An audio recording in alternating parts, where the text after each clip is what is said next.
TV सत्यमेव व्रतम। मनोज जरांगे यांच्या आंदोलनानंतर सरकारने काढलेल्या GR विषयी वेगवेगळे मतमतांतरे व्यक्त केली जात असताना आता स्वतः मुख्यमंत्री देवेंद्र फडणवीस यांनी हा GR मराठा समाजाला आरक्षणाचा सरसकट लाभ देणार नसल्याचं स्पष्ट केलंय। राज्य सरकारने मराठा आरक्षणाविषयी काढलेला GR सरसकटचा नाही। या प्रकरणी जे खरे कुणबी असतील त्यांनाच आरक्षणाचा लाभ मिळेल। या प्रकरणी कुणालाही खोटेपणा करता येणार नाही असं ते म्हणाले। मराठा आरक्षणाशी संबंधित सरकारने काढलेल्या GR वर वेगवेगळ्या प्रतिक्रिया येत आहेत। अनेकांनी हा GR दिशाभूल करणारा असल्याचा आरोप केलाय, पण स्वतः मनोज जरांगे पाटील यांनी या GR मुळे मराठवाड्यातील मराठ्यांचं भले झाल्याचा दावा केलाय। विशेषतः या प्रकरणी ओबीसी नेते तथा मंत्री छगन भुजबळ नाराज झाल्याची चर्चा आहे। त्यांनी या प्रकरणी कॅबिनेटलाही दांडी मारली आहे। पत्रकारांनी गुरुवारी हा मुद्दा मुख्यमंत्री देवेंद्र फडणवीस यांच्यापुढे उपस्थित केला, त्यावर त्यांनी भुजबळ नाराज नसल्याचं नमूद करत सरकारचा GR सरसकट आरक्षण देणार नसल्याचं स्पष्ट केलंय।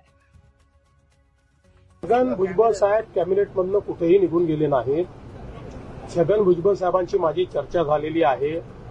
मी त्यांना आश्वस्त केलेला आहे, हा जो काही GR आपण काढलेला आहे त्याच्याने ओबीसी समाजावर कुठलाही परिणाम नाही।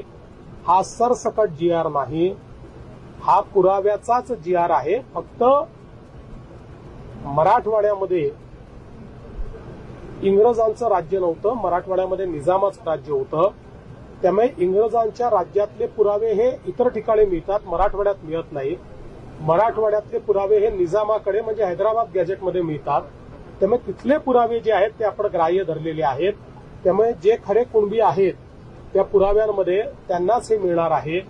आणि मला असं वाटतं की यातनं एक प्रकारे जे काही खरे हक्कदार आहेत त्यांना मिळणार आहे, पण कोणालाही खोटेपणा करता येणार नाही अशा प्रकारचा हा GR असल्यामुळे अनेक ओबीसी संघटनांनी याचं स्वागत केलेलं आहे।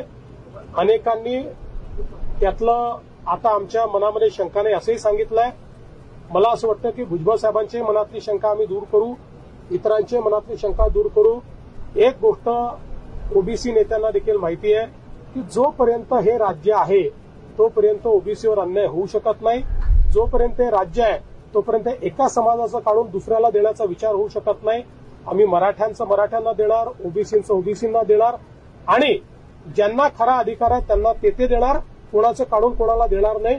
दोन समाजाला एकमेकांसमोर कधीच आणणार नाही। मराठा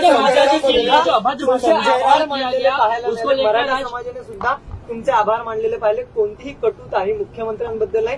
कारण की आधी सुद्धा 10% जे आरक्षण मिळालं ते मुख्यमंत्री देवेंद्र फडणवीस असतानाच मिळालं होतं आणि आत्ताचा GR जो निघाला तोही तुमच्यामुळेच निघालेला आहे। काय म्हणाल? मी त्यांचे आभार मानेन आणि मी त्यांना सांगू इच्छितो की अनेक वेळा समजुती गैरसमजुती होतात, अनेक वेळा काही लोक जाणीवपूर्वक गैरसमजुती तयार करतात, पण आम्ही जे काही राजकारण शिकलो त्या राजकारणामध्ये पथका अंतिम लक्ष्य नहीं है, सिंहासन चढ़ते जाना, सब समाज को लिए साथ में आगे है बढ़ते जाना, हे आमचं ब्रीद वाक्य आहे।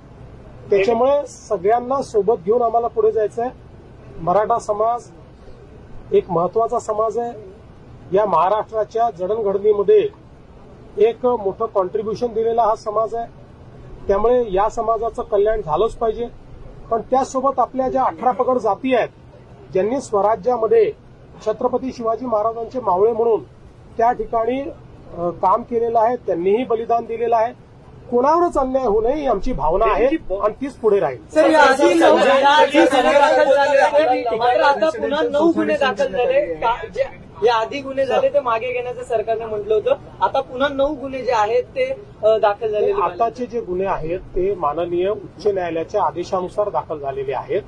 त्यामुळे त्याच्यावर जो काही निर्णय आहे तो उच्च न्यायालयाच्या निदर्शनास आणूनच आम्हाला घ्यावा लागेल।